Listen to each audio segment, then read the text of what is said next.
Hello mga kapatid, ito na, nakauwi na si Miss Kinde, kakain na. Nagutom na ako, wala pang kain mula kayang umaga. Hindi pa nakatulog. Tagal din ako doon kay mother. Minanicure pa ang kamay. Ito ang ulam ni Miss Kinde, yung gulay ko. Kinulay ko kahapon ng alas 6. Oh, ayan, may lechon pa. Luto ko yan. Saka ito, daing. Giving to me the tuyo ning. Oh, at saka may tuyo pa ako. Ginawa ng aking youngest na daughter. Yan ang tinapay, yan ang pagkain. Miss Kente, may tuyo tayo.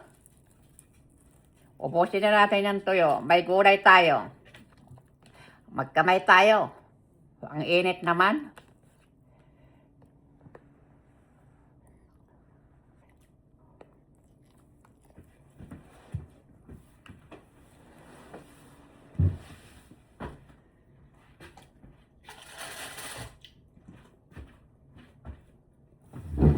At siyempre, laging may saging si Miss Kende. Hindi nawawala ang saging kay Miss Kende.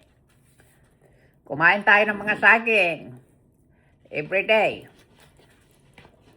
Bago masira, kainin na natin. Lagay na natin dyan. Napipi-pipi ito eh. Hindi ito sira. Napipi lang.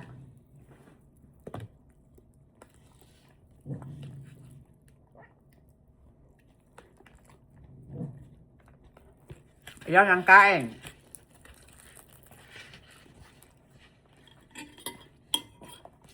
Masarap talaga pagkagaling sa yard, no? Hinarvest sa yard ni Miss Kinde. Basta masipag. May aanihin tayo na sariwa, na fresh vegetable. Ay kung tamad ka, tumasa na lang. Mahal din ito kung bibilihin. Kaya kailangan lang ng sipag. Kain tayo, kain kayo.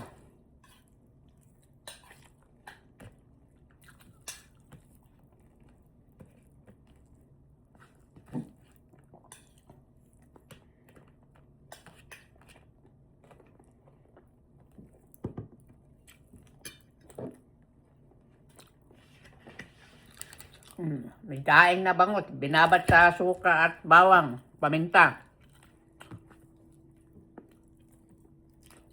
O mga kaibigan, sana nag-enjoy kayo. Hanggang dito na lang ang aking vlog. Nagutom na si Miss Kinde. Bye! Maraming salamat sa panonood. Thank you for watching. See you next time. Bye!